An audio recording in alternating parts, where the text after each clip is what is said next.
guys, Ryan here from Indy Wrestling School, and today we're doing part 2 of the Q&A episode. Coming up.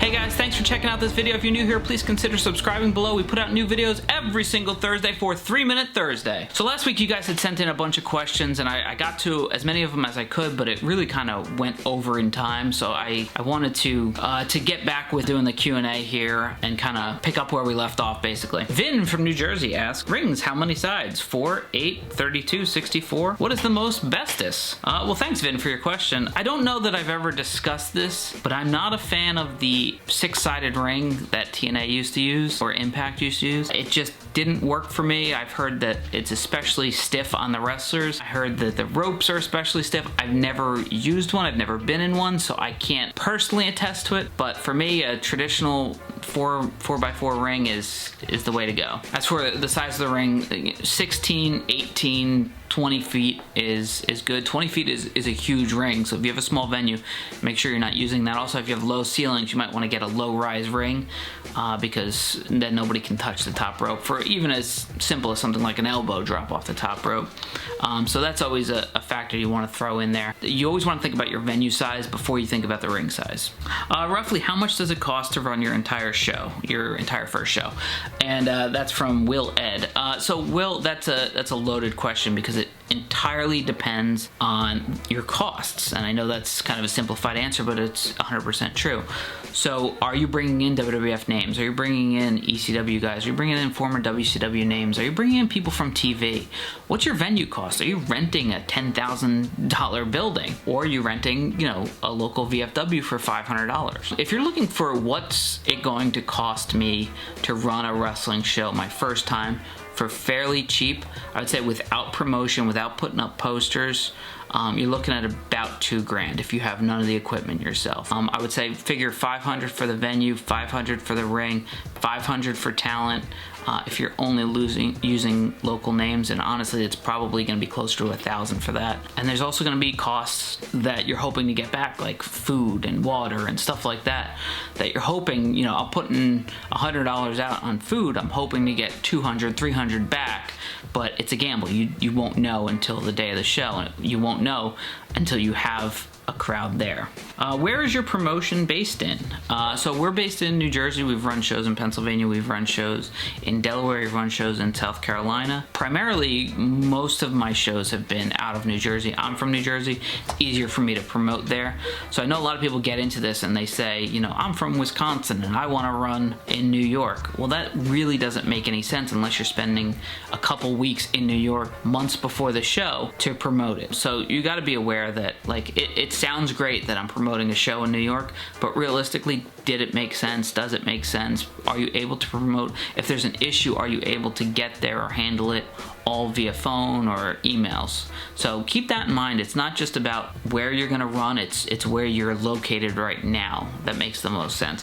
And the same thing, if I'm from North Jersey and I'm running a show in South Jersey, that's a 2.5, 3 hour drive. So anytime there's a problem where I need to promote, and promoting is not just one day, that's a couple days. So if I need to make that drive, you're talking about 2 and 3 hours. So you want to run near where you live or somewhere that's accessible and easy to get to. Straight Edge AJ asks, my friend wants to start a backyard promotion and invite people that we train and join, and he doesn't want to use a trampoline. So what is the lowest ring he can buy? Well, they have what's called a training ring. They also have what's called a backyard ring. If you just look up pro wrestling rings for sale, you'll find it on Google. There's a number of different companies that make wrestling rings. I won't promote any of them here, but you can get a real ring. Now keep in mind, getting a real ring if you're a backyard wrestler is not always the smartest thing. You don't know what you're doing, and I'm not saying that in a negative way, but wrestling is dangerous enough when you do know what you're doing. So when you add in the fact that you're not familiar with taking bumps, you're not a trainer, I don't recommend you train other people until you've completed pro wrestling training. And I'm not talking about you've been to a couple training classes and you learned how to take a couple bumps. That's not training. Once you've completed your training and you are a pro wrestler, you can talk to your trainer and see if you're able to start training. If not, have your trainer train your other guys. Backyard wrestling is not as much of a stigma as it used to be, so I think people are more open to the fact that, hey, I'm just training some backyard guys right now. But I would highly recommend not buying a real ring and training your friends until you've had some in-ring experience for real.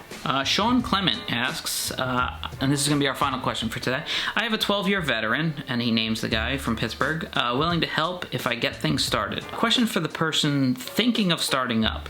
What is a good amount of startup money to start a budget promotion? A budget promotion, I would say $2,000 to $3,000. That's, just to answer that flatly, start with that and realize you may need more.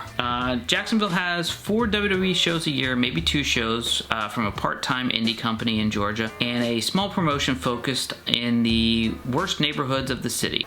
So how can I run a show there? So just because WWE runs near your area doesn't mean you can't. Typically, we had WrestleMania 2 times in New Jersey in the last 5 years, and we ran the week before every time. The reason I run the week before is because people are excited about WrestleMania happening and they want to see a wrestling show and they're eager to be there. So they might be interested in checking out another show and more open to checking out another show the week before WrestleMania as they're still excited for WrestleMania. After WrestleMania, I mean, you gotta realize that's a 7-8 hour, that's a work day. That entire show, that entire weekend. I mean, there's so many events going on and everybody throws everything at the wall. So we always run the week before because, first of all, everybody still has money the week before. After WrestleMania, if everybody's going to WrestleMania, they're coming back with no money because they spent it all on merchandise, food, parking, everything else. So we always run the week before, and it's always been successful for us. So just because WWE is running or another independent company is running doesn't mean you can't. Obviously, don't run the same building. You know, you don't run the same building as another promotion anyway, but you're clearly not going to start out running the same size venue as WWE, and I don't think you meant that. Try to stay in the same area, you know, do the same kind of promotion. Maybe at their show, you can put some flyers on some cars and say, hey, you know, come check out our show. But there's multiple different ways. Just because WWE is running somewhere doesn't mean you can't. All right, guys, that's it for this week. If you like this video, beat the shit out of the like button, and I'll see you next week for 3 Minute Thursday.